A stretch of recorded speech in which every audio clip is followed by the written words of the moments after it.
Hari ini saudaraku saya akan masuk pada bagian yang keempat tanpa terasa ya. Kita sudah sampai di bagian yang keempat dari firman Tuhan di bulan Januari ini. Yang sekaligus adalah rema profetik atas gereja kita. Apa saudaraku?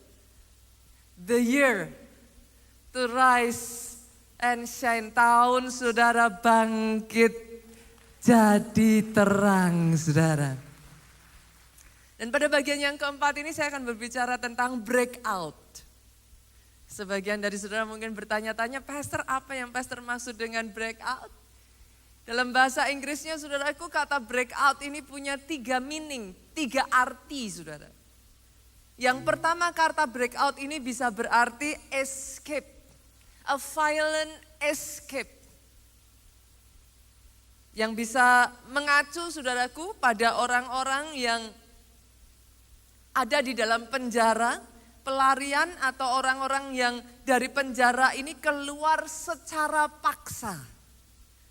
Tetapi yang kedua, saudaraku, kata breakout ini juga berarti seseorang yang di dalam waktu yang sangat singkat, saudaraku, mengalami terobosan, ledakan, melejit, terkenal dalam waktu yang cepat. Kata breakout ini juga punya arti yang ketiga, saudaraku. Kemajuan yang tiba-tiba menuju ke level yang baru. Doa saya ada orang-orang di tempat ini yang Tuhan bawa ngalami kemajuan yang tiba-tiba. Ngalami ledakan. Ngalami terobosan. Melejit dengan cepat. Terjadi atas saudara. Aminnya boleh yang lebih keras. Solo kalau tepuk tangan saya tahu tepuk tangannya paling meriah buat Yesus Tuhan kita. Saya berdoa ya saudaraku akan ada orang-orang di tempat ini yang akan mengalami terobosan rohani. Yang tadinya doa 5-10 menit aja udah berat. Tapi tanpa terasa tiba-tiba gak tahu gimana saudaraku ada kerinduan yang besar, kehausan yang besar untuk cari wajah Tuhan. Entah gimana tiba-tiba rasanya roh saudara menyala-nyala. Yang tadinya saudara berkata, Pastor ya ampun Pastor. Saya aja rasanya sudah gak tahu gimana caranya, saya udah gak punya kehausan lagi. 2023 ini tiba-tiba dia nyalakan kembali apinya dalam hidup saudara. Yang tadinya puasa 1 hari aja ngos-ngosan. Jam 12 Pak, jam 2 begitu baksonya lewat teng saudaraku. Kapan lalu tuh saudaraku ada jemaat, saya kadang ketawa saudaraku. Pastor suruh saya puasa. Saya ngos-ngosan, saya puasa Pastor. Tapi tahun ini kok gak akan ngos-ngosan. Tahun ini kau akan diberikan kekuatan. Yang tadinya 1 hari aja susah. Sekarang tiba-tiba seminggu gak terasa. 14 hari gak terasa. 21 hari terlampaui begitu saja. Bahkan saya perkatakan ya saudaraku akan ada orang-orang di sini yang akan mengalami ledakan di dalam pekerjaan saudara. Terobosan keuangan. Tiba-tiba saudara dibawa ke level berikutnya melejit. Yang tadinya kayak mau maju, saudara tahu harusnya saya maju. Tapi kayak ngos-ngosan gitu saudaraku. Pernah ngalami seperti itu? Kayak ngos-ngosan gitu, saudara mau maju tuh kayak berat sekali. Tapi tiba-tiba Tuhan adakan breakout. Satu demi satu saudara berkata ini gimana ya tadinya gak tahu. Hikmat demi hikmat Tuhan berikan. You just know it. Kayak saudara tahu begitu saja. Saudara bisa maju dan tiba-tiba orang di kiri kanan berkata kepada saudara, kamu kok bisa naik dengan begitu cepat? Itu jadi atas hidupmu. Ini yang saya maksud dengan breakout, saudaraku. Dan tahukah saudara 3 arti dari kata breakout ini satu dengan yang lainnya itu berkaitan, saudara. Pastor apa yang Pastor maksudkan? Saudara gak akan bisa ngalami terobosan, saudara gak akan bisa ngalami kemajuan. Saudara gak akan bisa melejit naik, saudaraku. Kalau saudara gak keluar dari apa yang saya katakan sebagai penjara yang mengurung saudara. Pastor, saya ini orang bebas. Saya bukan orang yang terpenjara, yes saudaraku. Tapi berapa banyak di antara saudara yang tanpa saudara sadari dalam kehidupanmu ada penghalang-penghalang. Ada penghambat-penghambat yang kalau saudara tidak terobos itu semua, selamanya engkau akan stuck. Tapi hari ini, break out. Keluar dari penjaramu.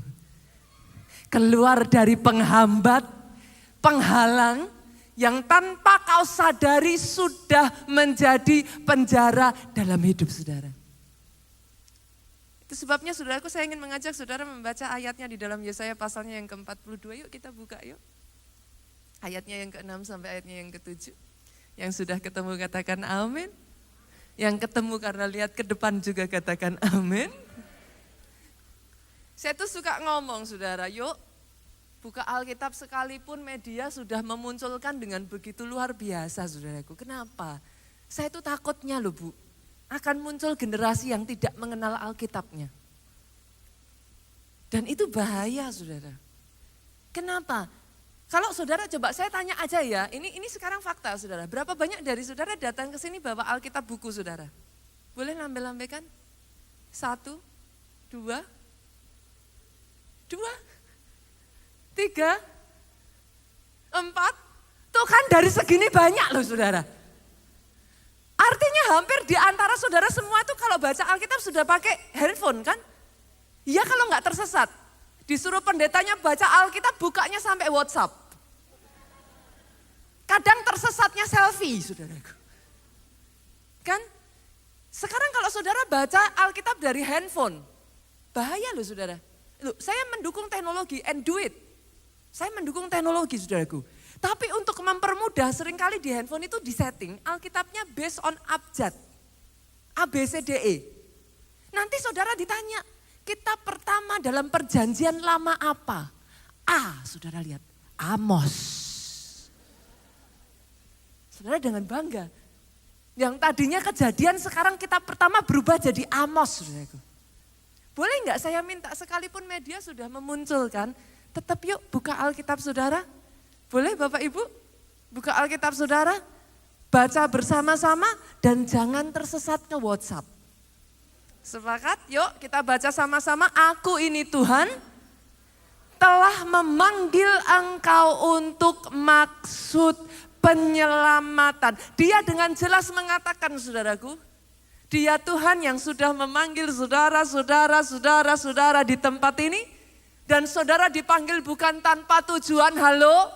Yang hari-hari ini bingung, pastor saya tuh sebenarnya hidup untuk apa toh? Pastor saya tuh sebenarnya kerja kayak gini buat apa toh?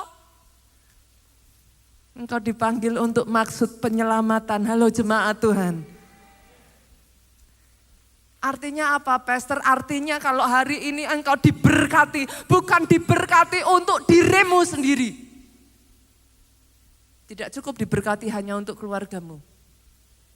Tapi kalau hari ini engkau diangkat Tuhan, engkau dibawa Tuhan melejit, engkau dibawa Tuhan naik. Untuk maksud penyelamatan.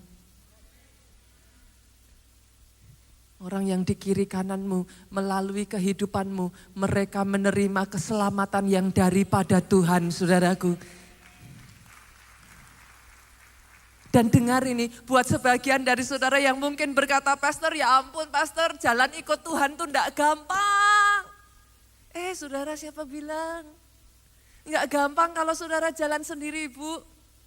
Tapi lihat ini Tuhan itu ngomong, Tuhan yang sudah memanggil engkau, dia memegang tanganmu. Kenapa orang Kristen harus baca Alkitab? Karena kalau kau tidak mengerti kebenaran, engkau jadi kehilangan kekuatan saudaraku. Engkau jadi jalan sendiri. Lah siapa suruh Pak? Yang mengerti aminnya yang paling keras. Dia berjanji. Dia ngomong loh saudara. Dia yang sudah memanggil engkau, dia itu setia. Dia akan pegang tanganmu sampai masa tuamu. Aku Yesus tetap dia, kata firman. Engkau tidak sendirian, tanganmu dipegang. Tapi lihat saudaraku, bukan hanya tanganmu dipegang, dia telah membentuk engkau. Artinya apa? Kadang kita berkata, pastor apa aku tuh bisa? Lah untuk panggilan yang sudah dia tetapkan, dia bukan hanya megang loh, dia bentuk semua bagian yang saudara butuhkan untuk sukses di dalam panggilan itu. Oh itu sebabnya saudaraku, firman itu berkata, if you know the truth. Kalau kau tahu kebenaran itu memerdekakan engkau. Engkau tidak akan lagi berjuang dengan kekuatanmu sendiri. Engkau tahu deep within di dalam dirimu ini. Dia sudah bentuk segala sesuatunya yang memang dibutuhkan. Engkau boleh berkata, pastor orang kayak aku ini apa bisa. Itu yang saya katakan saudaraku. Bahkan kadang kala di momen-momen tertentu saya masih katakan itu sama Tuhan. Tapi ketika saya menyadari di dalam diri saya, dia bentukkan semuanya. Secara manusia saya tidak mampu saudaraku. Tapi dia bentuk itu. Sehingga tepat pada waktunya ketika saya harus menghadapi, saya dimampukan. Ketika saya mengetahui itu saudaraku, saya jadi kuat. Tapi dia bukan hanya membentuk di dalam dirimu, lihat ini saudaraku. Dia menjadikan engkau perjanjian bagi umat manusia, artinya apa? Dia menjadikan saudara-saudara ini jadi tanda. Di depan manusia, saudara jadi tanda perjanjiannya, covenant-nya Tuhan. Untuk apa saudaraku? Lihat ini, untuk apa? Menjadi terang untuk bangsa-bangsa. Saudara kalau baca dalam Alkitab ya, firman itu konsisten loh Bapak Ibu. Sejak dari awal Yesus mau naik, dia ngomongnya apa? Pergi, jadikan semua bangsa muridku. Kita kadang bilangnya ya saudara, kita tuh kadang ya manusia tuh ya limit membatasi diri kita sendiri. Kita pikir jadi terang buat keluarga kita aja udah cukup, itu aja udah gede banget pastor. Tapi siapa bilang cukup saudaraku? No, dia bilangnya apa? Dari Yerusalem harus ke Yudea, harus ke Samaria, sampai ke ujung bumi. Jadi ketika saudara membangun bisnis saudara, jangan pernah berpikir kecil, amin yang paling keras saudaraku.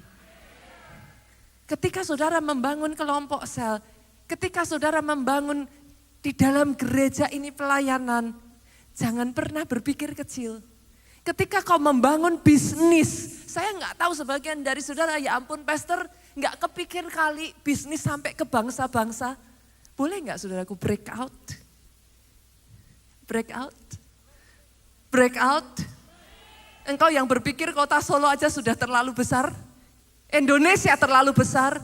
Since the very beginning dia sudah panggil engkau untuk bangsa-bangsa. Oh kalau mau tepuk tangan Solo, tepuk tangannya jauh lebih meriah lagi buat Yesus. Yang tidak pernah memanggil engkau untuk hanya sekedar melakukan yang kecil. Engkau dipanggil untuk jadi besar. Pastor lah terus kalau saya jadi terang tuh ya mau ngapa? Tahukah saudara sampai di titik itu tertentu kenapa banyak orang yang akhirnya macet stagnasi saudara? Because they do not see the vision anymore. Banyak orang akan mulai berkata kayak gini, pastor kayak gini aja udah cukup. Kenapa? Because you do not see the real vision. Ketika yang saudara lihat visimu, engkau batasi dengan penjaramu, keterbatasanmu, kemampuanmu, yes. Sampai di titik tertentu engkau merasa kayak stuck. Engkau merasa sudah cukup. Tapi kalau kau tahu visinya Tuhan, di mana Tuhan memanggil engkau besar. Dan kalau Tuhan manggil engkau besar itu bukan dirimu sendiri, saudaraku, bukan untuk kita sendiri. Kenapa saudara harus diberkati besar? Karena yang harus kau pelihara besar. Bukan untuk diri kita sendiri, saudaraku. No, never. Apa kata firman Tuhan? Kalau kita jadi terang tuh ya buat apa toh? Membuka mata yang buta. Akan ada orang-orang di sekelilingmu yang tadinya nggak bisa ngelihat jalan Pak. Mereka nggak tahu, mereka nggak punya jalan keluar. Tapi ketika engkau yang lebih dulu ngalami breakout, Engkau keluar dari penjaramu. Penjara itu digambarkan apa Pak? Terbatas, betul saudara? Yang tadinya rumah saudara besar, kalau saudara di dalam penjara ya cuman berapa kali berapa sharing dengan berapa orang saudara. Penjara itu digambarkan apa? Gelap. Ada orang-orang yang hidupnya gelap saudaraku, tapi kalau engkau sudah ngalami breakout lebih dulu, engkau keluar, engkau bebas, engkau lepas saudaraku. Engkau bisa menunjukkan jalan keluar untuk mereka. Akan ada orang-orang yang gak punya jalan keluar dalam bisnisnya. Tapi kau bisa jadi terang buat mereka, kau tunjukkan jalannya. Bagaimana kau dibawa Tuhan sukses? Sukses bukan untuk engkau sendiri. Sukses untuk membawa orang di kiri kananmu sukses. There is no limit for that, saudara. Dan bukan hanya saudara dibawa untuk mereka mengalami yang buta tadinya gak bisa melihat jadi bisa melihat. Mereka lepas dari tahanan. Dengar ini saudaraku, anehnya. Saya tuh baca ayat ini sampai geleng-geleng kepala, saya takjub. Dan mengeluarkan orang-orang yang duduk dalam gelap dari rumah penjara. Sejak kapan saudara nyebut penjara itu rumah saudara? Tapi ayat ini ngomong dari rumah penjara. Aneh kan saudara? Ada di sini yang ngomong, pastor penjara adalah rumahku. Ada? I don't think so. Tapi ayat ini ngomong dari rumah penjara. Apa maksudnya saudaraku? Ada orang-orang tertentu yang tahu hidupmu di penjara tapi nyaman tuh. Itu? Rumah itu nyaman saudaraku. Ada orang-orang di sini yang kau terbatas tapi kau nyaman. Engkau gak mau keluar. Udahlah pastor, saya ini cuma uang cilik. Kan gitu tuh saudaraku. Yang mengerti katakan amin. Tapi hari ini saya berdoa loh saudara, saya berdoa loh. Tidak lagi kau menyebut penjara itu rumah saudara. Jangan pernah menyebut penjara itu rumah. Hari ini saya berdoa, akan ada orang-orang yang mengalami kelepasan. Akan ada orang-orang yang mengalami pembebasan. Akan ada orang-orang yang dibawa Tuhan untuk break out.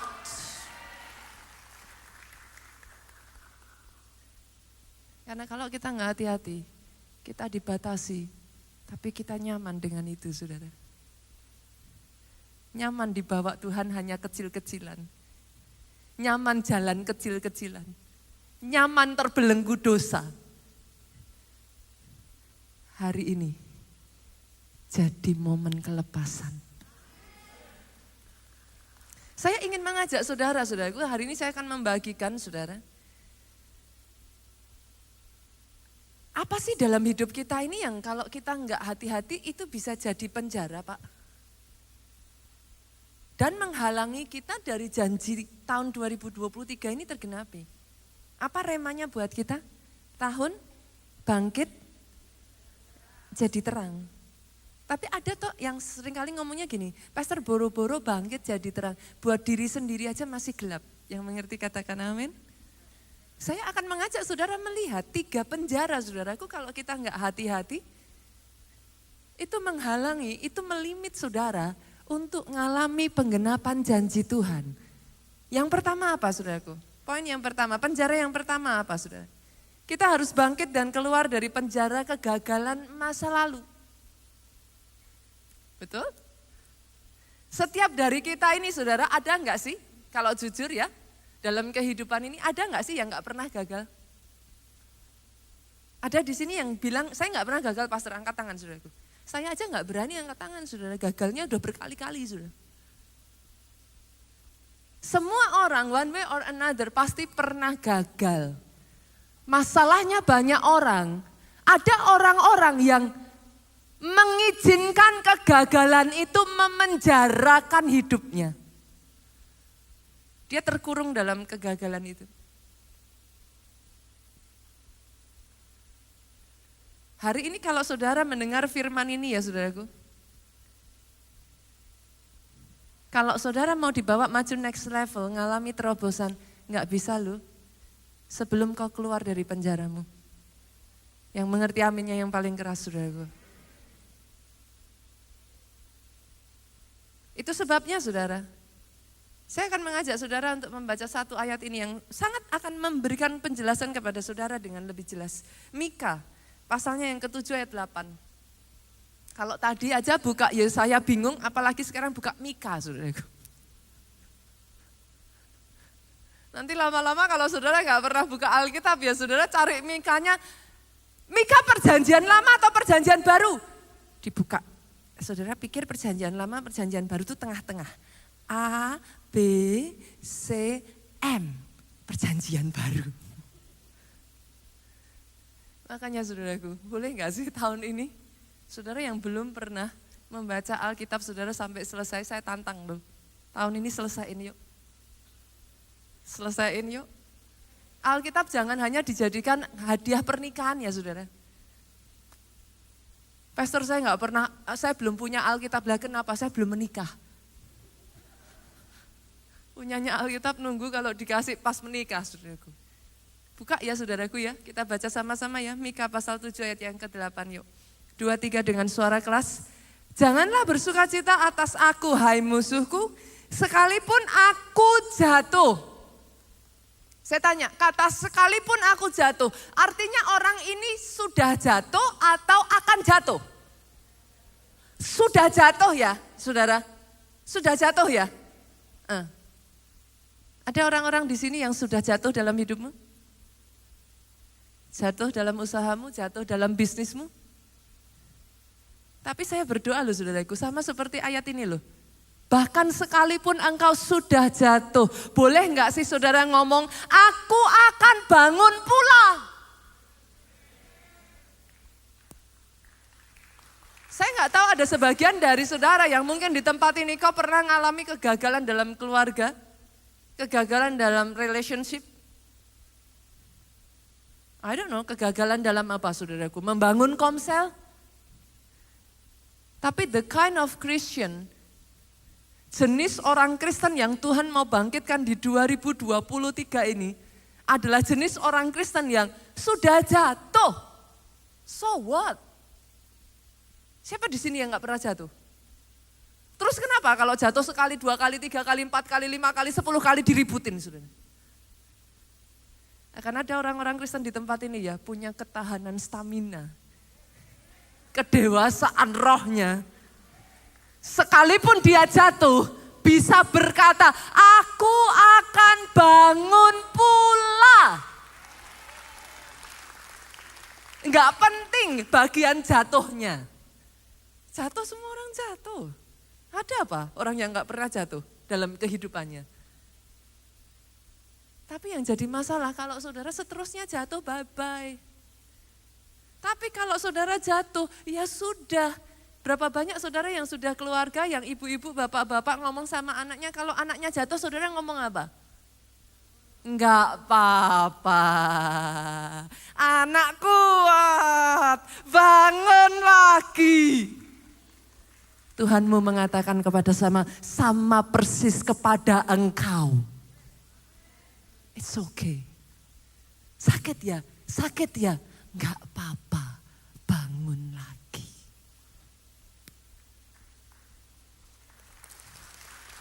Ini jadi tahunnya saudaraku. Ayat ini enggak berhenti sampai situ. Ayat ini berkata apa? Sekalipun aku duduk dalam gelap. Pastor, saya bukan cuman duduk, bukan cuman jatuh. Ada enggak sih saudara yang jatuh, ya saudara jatuh. Tapi ada yang pernah jatuh sampai kayak terduduk gitu saudara. Betul ya? Udah jatuh, kalau orang Solo tuh ngomong enak saudara, kejengkang gitu saudara. Lah enak tuh saudara. Karena hari ini saya khotbah di kota Solo, saya bebas mau ngomong pakai bahasa Jawa apapun saudaraku. Kadang saya dimarahi suami saya saudara. Kamu tuh kalau khotbah jangan bahasa Jawa terus banyak yang gak tahu katanya saudara. Saya khotbah di rumah saya sendiri saudaraku. Lebih enak kalau saya ngomong kejengkang lah saudara ngerti saudara. Ada orang jatuh sampai terduduk saudaraku, jatuh sampai kejengkang. Tapi dengar, bahkan kalau toh engkau jatuhnya itu sampai terpukul keras ya saudaraku. Sampai itu membuat saudara terjengkang. Lihat ini kata firman Tuhan apa? Tuhan akan jadi terangku. Saya berdoa ya bukan saudara hanya sekedar jatuh ya sudah habis itu stay tinggal di sana saudara terkurung terpenjara di dalam kegagalanmu. Tapi kalau kau jatuh pun engkau sampai terjengkang pun jatuhnya saudaraku. parah jatuhmu, dengar ini. Perkatakan ini dengan suaramu yang paling keras. Tuhan pun akan jadi terangku di 2023 ini. Untuk membawa aku bangkit kembali. Jadi atas kehidupan saudara. Saya tuh bersyukur loh saudara, Alkitab itu tidak hanya memberikan kepada kita sisi baiknya saja. Alkitab itu jujur saudara. Bahkan orang sekelas Musa, ya siapa orang enggak orang Kristen yang enggak pernah dengar nama Musa. Orang sekelas Samuel saudara. Mereka pernah gagal loh saudara. Musa itu tahu dalam dirinya itu diberi Tuhan satu mandat, itu dia tahu. Deep within ya saudaraku. Ketika Tuhan panggil engkau melakukan sesuatu, saudara tahu kok. Alasan kenapa saudara kadangkala lost atau bingung, tersesat di dalam panggilan itu, kenapa saudaraku? Engkau enggak cukup dekat dengan yang memberi panggilan. Kalau saudara cukup dekat Pak, dia nyuruh aja kita dengar, kita tahu kok mau kemana. Yang mengerti katakan amin. Masalahnya kenapa Pak? Seringkali kok kita bingung, sampai batas tertentu tuh kita kayak, ini mau apa lagi ya, ini mau gimana lagi ya, saya harus gimana lagi, pastor saya nggak bisa ngeliat. Akhirnya banyak orang tuh stuck. Padahal setiap orang di tempat ini ditentukan untuk yang besar saudara. Cari dalam Alkitab, ada nggak? Yang Tuhan tentukan untuk yang kecil-kecil saja saudaraku, nggak ada, itu pilihan. Tapi kalau saudara bicara panggilan Tuhan selalu besar. Saudara menyembah Tuhan yang besar kok, nggak akan bisa kecil. Yang menjadikan kita kecil karena kita tidak mendengar panggilan Tuhan yang besar. Bahkan orang sekelas Musa saudaraku, dia tahu dia dipanggil Tuhan untuk membebaskan bangsa Israel itu dari perbudakan Mesir. Yes, dia tahu. Tapi apakah Musa nggak pernah gagal? Saudara masih ingat bagaimana ketika Musa tahu, kadang ada nggak sih di sini bapak-bapak, ibu-ibu yang punya anak yang berusaha untuk menjalankan pekerjaan tapi itu kayak apa ya saudaraku, masih belum mateng, akhirnya salah jalan. Pernah? Pernah ya, pernah. Saya melihat orang tua yang menganggukkan kepalanya. Sama saudara. Musa di dalam apa ya saudaraku, apa kalau istilahnya orang bilang tuh hijau ya, masih mentah gitu. Di dalam keterbatasan pengetahuannya dia saudaraku, akhirnya dia ngelihat orang Israel dibully bangsa Mesir, dia bunuh bangsa Mesirnya. Dia berpikir saudaraku, dia akan mendapatkan ucapan terima kasih, tapi tanpa disangka, tanpa diduga, justru orang yang dia tolong berbalik mencelakakan Musa, mengadukan Musa, sampai akhirnya Musa harus lari. Ada di sini orang yang, saudara yang maksudnya mau nolong, kalau orang Solo tuh peribahasanya mantep saudara. Nulung dipentung gitu saudara. Saudara mau nolong orang, tapi malah saudara dicelakakan oleh orang itu. Sebagian dari saudara ngomong, pastor saya gak akan pernah lagi ngelakuin itu. Saya Pak Jo pernah ngalami hal seperti itu saudaraku. Dalam kami belajar, kadangkala saudaraku, dalam keterbatasan kami, yes. Ada momen-momen justru saudaraku, kami berpikir kami menolong, tapi orang yang kami tolong saudara, tusuk kami dari belakang. Akan ada orang-orang yang berkata seperti ini, pastor saya nggak akan mau lagi. Saya tuh banyak dengar KKS ngomong gini, pastor saya nggak mau jadi KKS lagi. Kenapa? Kapok. Udah ditolong, dibantu, saya malah ditusuk dari belakang. Udah urusan sama jemaat, urusan sama orang-orang itu puyeng. Urusan sama robot saudaraku lebih puyeng loh saudara. Jangan mau izinkan kegagalan itu memenjarakan engkau sehingga engkau gak bisa dipakai Tuhan lebih besar. Jujur saya berkali-kali saudaraku. Kadangkala kalau mau ngomong ya saya nggak tahu apakah saudara mungkin pernah ngomong seperti yang saya katakan. Males lah pastor. Lah sudah ditolong Pak, yang saya tolong malah justru orang-orang yang menusuk saya dari belakang. Masih mendingan kalau ditusuk dari belakang orang yang kita nggak kenal saudaraku. Tapi orang yang kita tolong dengan tangan kita sendiri loh. Ada waktu-waktu dalam hidup saya, memangnya saya nggak pernah saudaraku merasa kayak trauma, pernah. Tapi hari ini boleh enggak sih saudaraku, jangan itu menghentikan langkahmu untuk dipakai Tuhan. Dipakai Tuhan ya dipakai Tuhan aja. Mau orang kiri kanan boleh saudaraku, dalam keterbatasan manusia itu enggak ngerti ya sudah. Tetapi itu tidak pernah kau izinkan untuk membuat engkau langkahnya terbatas untuk Tuhan suruh apapun engkau. Itu yang dialami Musa loh saudara, sampai akhirnya 40 tahun Pak. Musa itu harus ada di pelarian 40 tahun dia di padang gurun. 40 tahun kalau bahasa gampangnya Musa terpenjara. Seorang pangeran loh Bu, dengan masa depan yang bright. Hanya dikurung di padang gurun Pak 40 tahun, ada di sini yang seperti itu? Masa lalumu memenjarakan engkau sehingga Tuhan mau bawa engkau besar. Seperti kakimu ini diikat dengan rantai saudara. Tapi hari ini break out, Tuhan mau merdekakan engkau, break out saudaraku. Ini momen saya bisa mendengar dengan sangat keras, ini momen Tuhan menyampaikan panggilannya atas hidupmu, come on.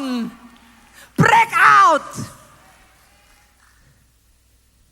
Sampai satu hari ya saudaraku, Musa ketemu semak-semak yang menyala api tapi tidak terbakar.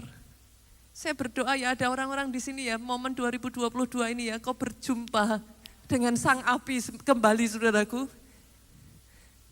Kota Solo, saya tahu ada banyak orang hebat di kota ini.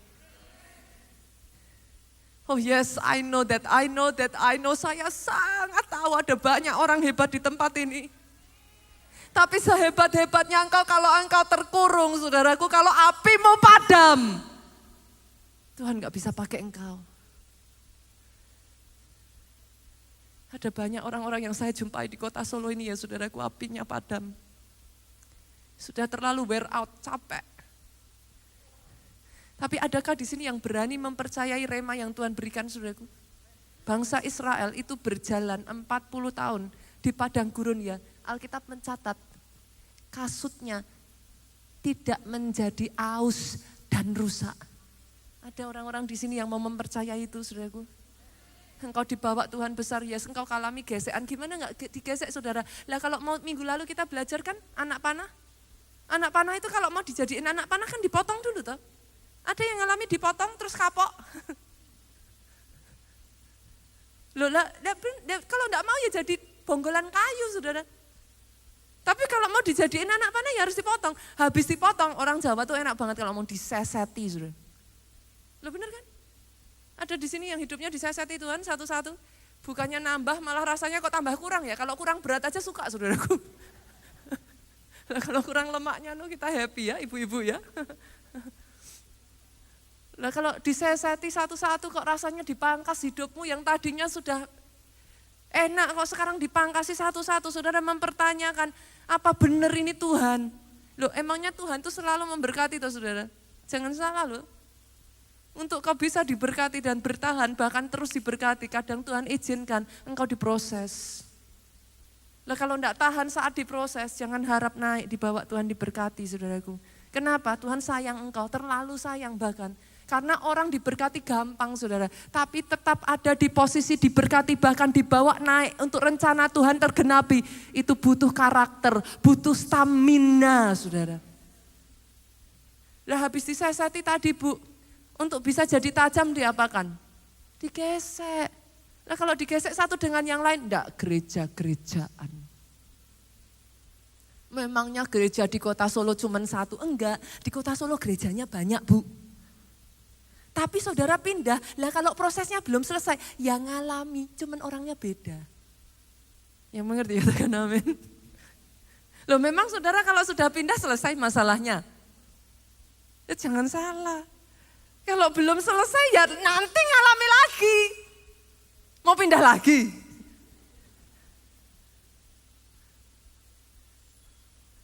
Izinkan saudara.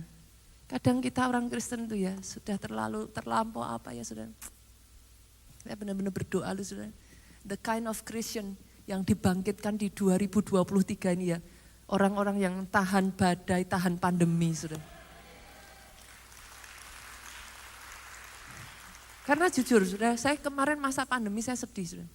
Banyak orang berguguran. Saya sedih, jujur, saudara. Berapa banyak gereja yang sampai detik hari ini. Saudara merasakan mungkin yang di kota Solo ada masa pengayaan juga ya. Saudara merasa mungkin itu sudah berat. Ada banyak gereja-gereja di luar sana ditutup sampai dengan hari ini loh Bu. Saya sedih saudaraku. Itu sebabnya firman kalau saudara notice ya di gereja kita ini ngalami perubahan. Kenapa? Dibutuhkan orang-orang yang tahan uji sampai akhir saudaraku. Yang akan masuk dalam kerajaan surga. Dibutuhkan pengikut Kristus yang di masa-masa berat sekalipun tetap iring Yesus. Memangnya cuma Musa saudara yang diproses. Samuel juga ngalami sama loh saudaraku. Apa Samuel gak pernah gagal? Saudara pikir Nabi sekelas Samuel pernah salah gak saudara? Susah ya ngomong ya Pak kadang ya. Tapi boleh gak sih saya ajak kita buka ayatnya yuk kita lihat. 1 Samuel pasal 15 ayatnya yang ke-35. Ayat ini mengatakan demikian saudaraku. Sampai hari matinya Samuel tidak pernah melihat Saul lagi. Jadi sampai Samuel itu meninggal saudara, dia gak pernah ketemu Saul lagi. Tetapi Samuel lihat ini, berduka cita karena Saul. Kenapa saudara?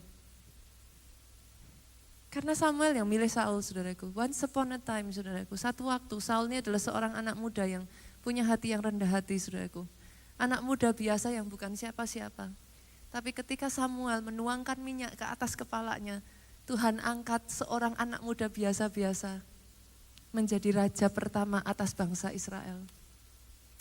Tapi Saul berubah setia Bapak Ibu. Yang tadinya taat dengar-dengaran suara Tuhan.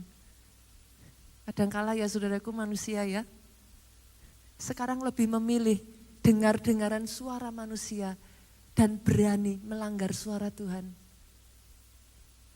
Akhirnya Tuhan buang, Tuhan lepaskan Saul saudaraku. Alkitab mencatat Samuel sedih hatinya. Kenapa? Dia merasa dia yang mengurapi Saul. Kenapa kok endingnya jadi begitu? Pernah ngerasain seperti itu saudaraku? Anak komsel yang saudara perjuangkan, saudara yang dorong, saudara yang berusaha, tapi kok endingnya begitu? Saul tuh sedih saudaraku, Samuel tuh sedih saudara, maaf. Begitu sedihnya sampai Alkitab mencatat. Tetapi yang Samuel tidak sadari, kita baca yuk sama-sama ayat lanjutannya. Dan Tuhan menyesal. Jadi bukan cuma Samuel, dan Tuhan menyesal karena ia menjadikan Saul raja atas Israel. Ini ayat ini amazing loh saudara. Saya takjub kenapa? Saudara harus mengerti kita manusia bisa menyesal. Tuhan itu tahu awalmu dari akhirmu loh saudara.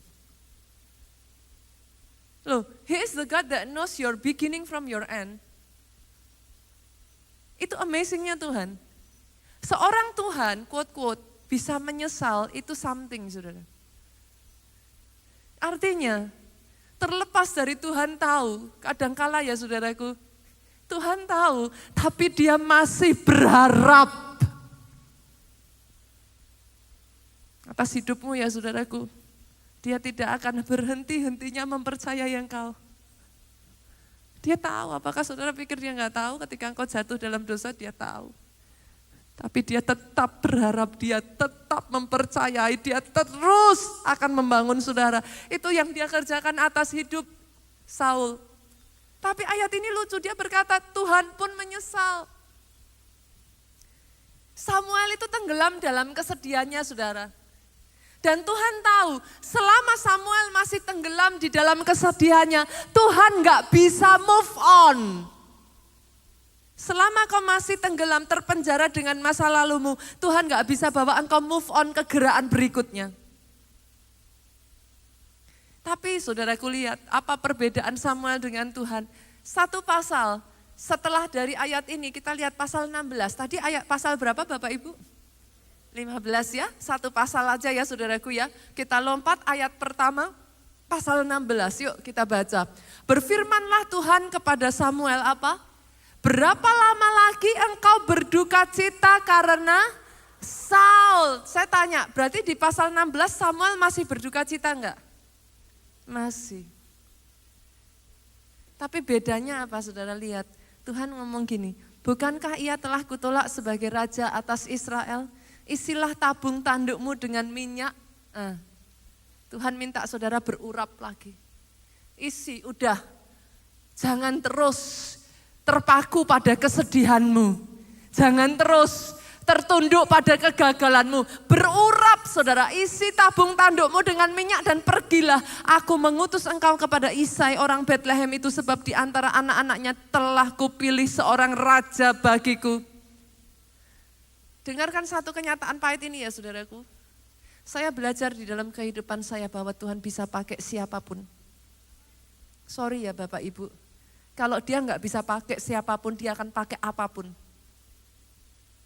Kita yang butuh dipakai Tuhan, bukan Tuhan butuh kita. Karena kalau dia nggak bisa pakai siapapun, keledai juga dia pakai kok. Burung gagak loh saudara. Burung yang terkenal dengan kerakusannya. Dia bisa pakai untuk peliharakan Elia.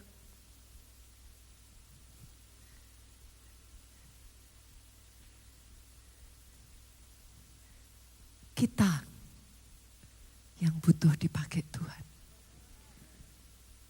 Saudara mundur, saudara memilih nomor, dia bisa pakai yang lain kok saudara. Kenapa? Agenda Tuhan itu harus jalan.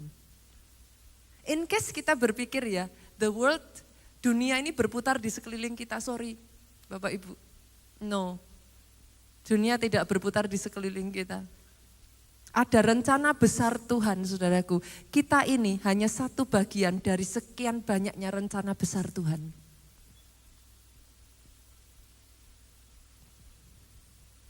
Kalau saudara bisa paham itu, saudara akan bertahan. Saudara akan push forward. Saudara akan berusaha. Dan saudara akan mengejar saudaraku. Jangan sampai kau kehilangan panggilan Tuhan itu atas hidupmu. Karena yang rugi kita. Saul nggak bisa dipakai Tuhan, apa saudara pikir that's it, dunia kiamat, rencana Tuhan berhenti? No. Tuhan ngomong, aku sudah menemukan Daud.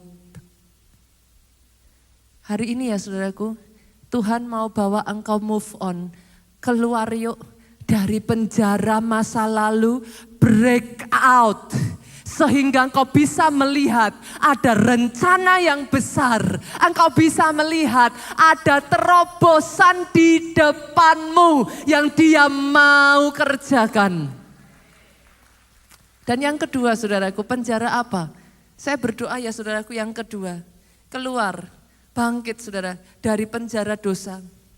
Saya bekakan ayat ini karena Ibrani 12 ayat 1. Karena kita mempunyai banyak saksi, bagaikan awan yang mengelilingi kita. Marilah kita menanggalkan semua beban dan dosa yang merintangi kita. Artinya apa? Dosa itu ya Pak, cuman punya satu sifat Bu. Dosa itu akan jadi penghalang.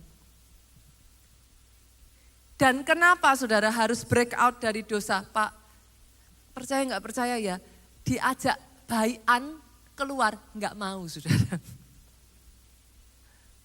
Dosa itu nggak bisa gitu caranya saudara. Saudara baik-baik nggak bisa. Dosa itu ya saudara harus paksa keluar. Kalau enggak, betul ayat tadi. Jadi rumah penjara saudara. Penjara kok dibilang rumah, ya itu. Saudara tahu loh dosa itu menghalangi saudara. Saudara tahu loh dosa itu membuat saudara jadi nggak bisa maju. Tapi tetap di dalam situ toh. Tetap nggak mau keluar toh, nyaman toh. Yang selingkuh ya selingkuhnya jalan aja terus. Nah orang Kristen tuh kan suka menggunakan firman di waktu yang salah saudara. Tuhan tahu hatiku pastor. Tapi ada satu ayat lagi yang ngomong, buktikan imanmu dari tindakanmu. Nggak bisa saudara. Yang namanya dosa ya, saudara cuma punya satu jalan kalau mau keluar, break out dengan paksa saudara. Kenapa? Kenapa saudara harus keluar dari dosa ya saudara? Kata aslinya dosa, apa sih dosa itu apa? Banyak orang ngomong sama saya, Pastor, anak saya waktu kecil ngomong, bohong itu dosa, Mami, katanya. Tapi bukan bohong itu dosa, saudara. Saudara ngerti maksud saya ya? Ya betul, dosa itu adalah bohong itu salah satu bentuk dosa. Tapi dosa, arti kata dosa, setiap kita tahu, hamartia, itu artinya meleset dari sasaran. Setiap pribadi di tempat ini, berapa banyak dari saudara yang percaya saudara itu anak panah di tangan pahlawan? Yang percaya aminnya boleh yang keras. Anak panah itu harus kena sasaran, saudara. Minggu lalu kita belajar, kenapa Tuhan itu seringnya masih nyimpen saudara. Bukan karena dia jahat, dia mau memastikan dia nggak buang saudara sia-sia. Anak panah itu nggak diluncurkan sia-sia, saudara. Dia harus tepat sasaran. Lah bagaimana bisa anak panah ini tepat sasaran? Kalau saudara jatuh dalam dosa yang artinya meleset dari sasaran. Dosa itu akan membuat saudara itu muter, nggak jadi-jadi. Dan saudara berkata, kenapa ya orang lain kok diangkat? Kenapa ya aku sudah punya begini banyaknya. Saya tuh berjumpa ya saudara dengan teman-teman saya, sesama hamba Tuhan yang jauh lebih karismatik, jauh lebih hebat, jauh lebih menurut saya ya saudaraku, talented gitu. Jatuhnya karena apa saudara? Dosa. Bukan karena kurang talented, bukan karena kurang karisma. Dosa. Tapi nggak bisa keluar, saudara. Saya tunjukkan kepada saudara ya, apa yang dosa lakukan atas kehidupan orang-orang hebat.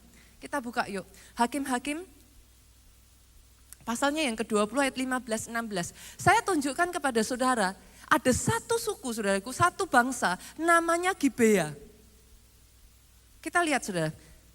Hakim-Hakim 20 ayat 15-16, bertahan sedikit lagi dengan saya Bapak Ibu. Pada hari itu dihitunglah jumlah Bani Benyamin dari kota-kota lain itu.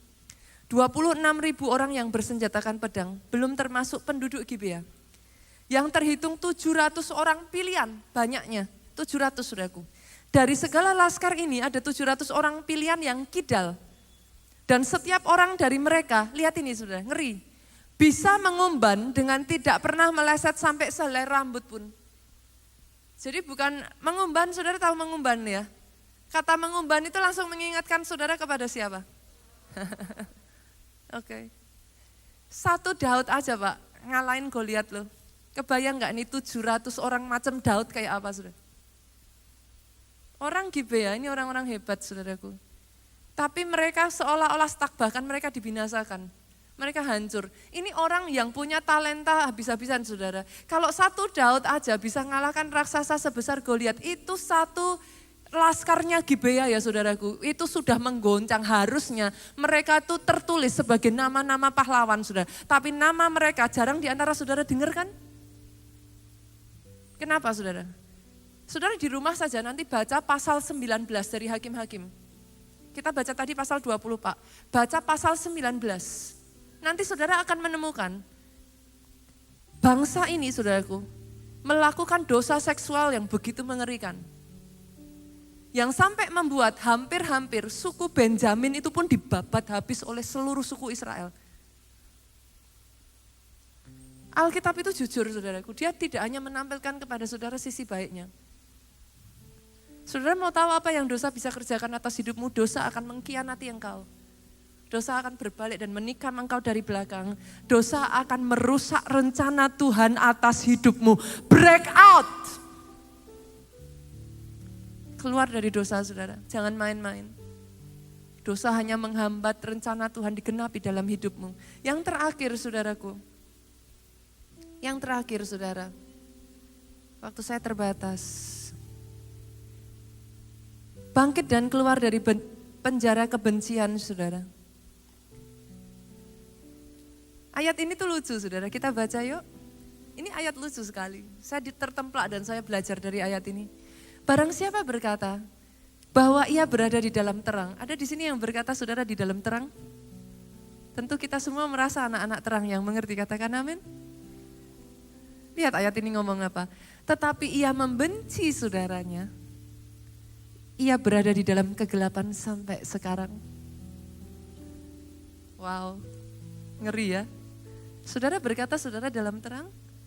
Jujur, masih ada enggak orang yang kalau saya ngomong tentang orang itu kepada saudara?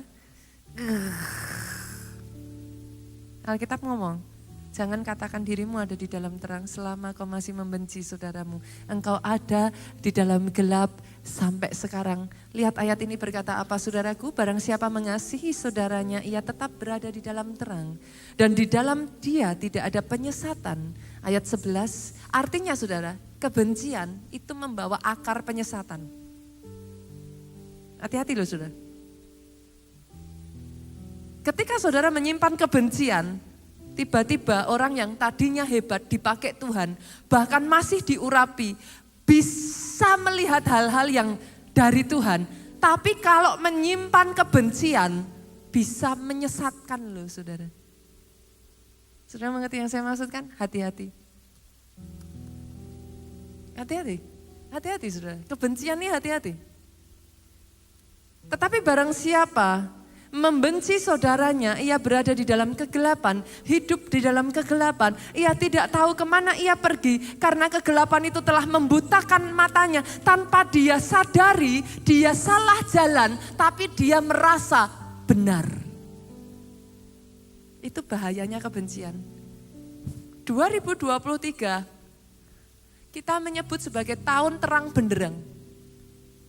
Gereja kita menyebut tahun ini adalah tahun untuk bangkit jadi terang. Pilihan ada di tangan saudara. Saudara mau hidup dalam terang atau dalam gelap? The choice is yours. Pilihannya saudara. Dan doa saya, saudara memilih untuk mengampuni. Saudara memilih untuk bertobat. Kenapa saudaraku? Saya akhiri dengan ayat ini ya, multimedia agak balik sedikit. 2 Tawarik 33 saudaraku. Kisah tentang seorang raja yang pernah jatuh dalam dosa. Apa yang terjadi atas raja ini? Manase ayat 1-2 dulu. Berumur 12 tahun pada waktu ia menjadi raja, 50 tahun lamanya ia memerintah di Yerusalem. Lihat ini saudara, ia melakukan apa yang jahat di mata Tuhan. Sesuai perbuatan keji bangsa-bangsa yang telah dihalaukan Tuhan dari depan orang Israel. Jadi bangsa-bangsa yang melakukan perbuatan keji itu disingkirkan dari Israel sama Tuhan. Artinya mereka yang tadinya menduduki Israel, tanah tempat yang mereka duduki itu direbut dari mereka karena perbuatan keji mereka saudaraku. Tapi sekarang gilirannya Manase, dia berbuat yang jahat di mata Tuhan. Ayat 10-13. Kemudian berfirmanlah Tuhan kepada Manasye dan rakyatnya, tetapi mereka tidak menghiraukan. Oleh sebab itu Tuhan mendatangkan kepada mereka panglima tentara Raja Asyur yang menangkap Manasye dengan kaitan loh. Ini dignitinya di mana saudara? Seorang raja besar ditangkap pakai kaitan saudara. Saudara mengerti maksud saya? Itu dignitinya di mana? Itu harga dirinya hilang loh saudara. Membelenggunya dengan rantai tembaga dan membawanya ke Babel. Ini yang dikerjakan dosa atas hidupmu saudara. Ini yang dikerjakan kebencian atas hidupmu. Selama saudara masih mengizinkan ya saudara, dignitimu hilang. Tapi lihat loh, Tuhan tuh baik sekali saudara. Dalam keadaan terdesak ini, ia berusaha melunakkan hatinya Tuhan, Allahnya. Ia sangat merendahkan diri di hadapan Allah nenek moyangnya. Untung Tuhan kita itu bukan kita saudara. Kalau kita udah dicekik saudara. Tuhan tuh maha penyayang loh saudara. Lihat ayat 13. Dia berdoa kepada Tuhan, Tuhan mengabulkan doanya. Mendengar permohonannya, ia membawa kembali ke Yerusalem, memulihkan kedudukannya sebagai raja, dan Manasye mengakui bahwa Tuhan itu Allah.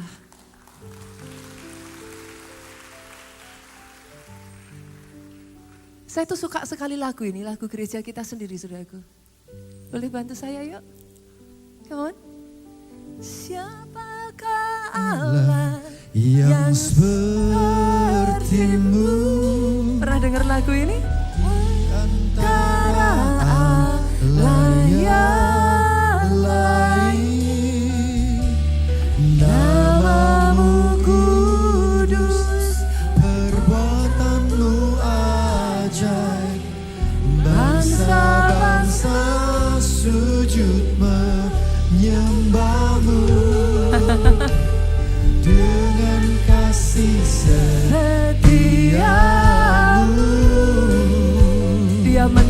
hidupmu, saudara. Engkau telah menuntun hidupku ke kediaman-Mu yang kudus, dan bersama-Mu Tuhan memerintah selama-lamanya. Supaya jemaat bisa menyanyikan dengan mudah, boleh kuncinya diturunkan satu ya. Oke, saudaraku.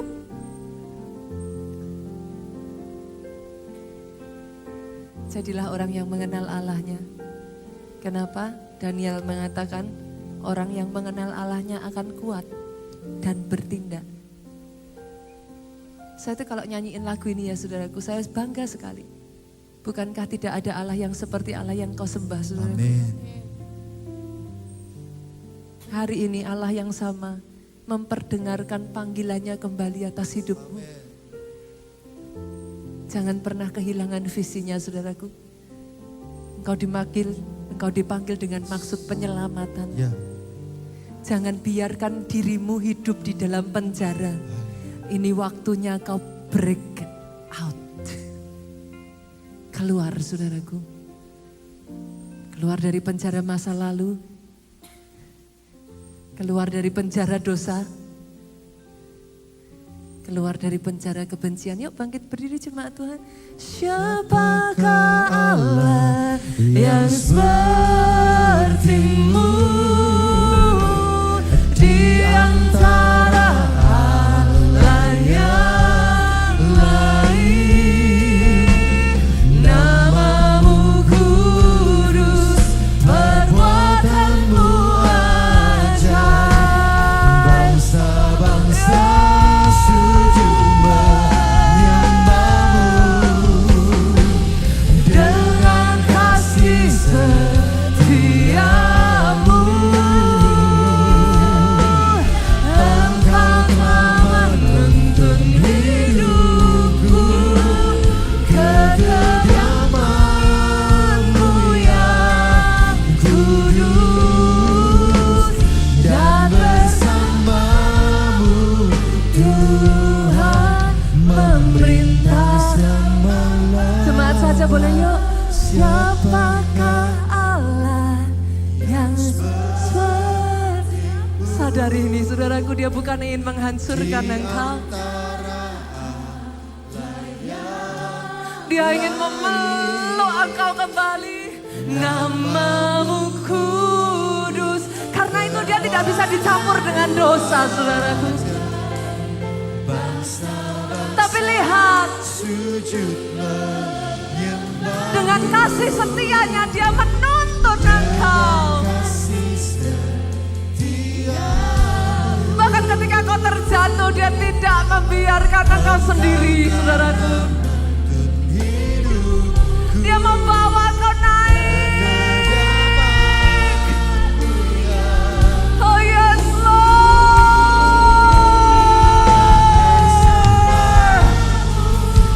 Itu sebabnya Tuhan, ini yang kami katakan. Siapakah Allah yang seperti-Mu di antara Allah yang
Diberkatilah saudara oleh Tuhan. Amin.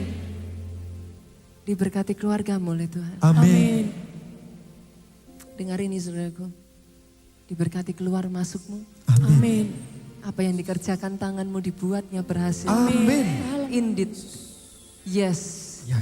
Tahun ini terobosan, Amin. ledakan. Amin. Engkau akan dibawa nama melejit. Amin. Engkau akan dibawa naik dan bukan Amin. turun. Amin. Engkau akan Amin. dibawa Amin. maju next Amin. level dengan Amin. cepat. Amin. Dalam nama Yesus.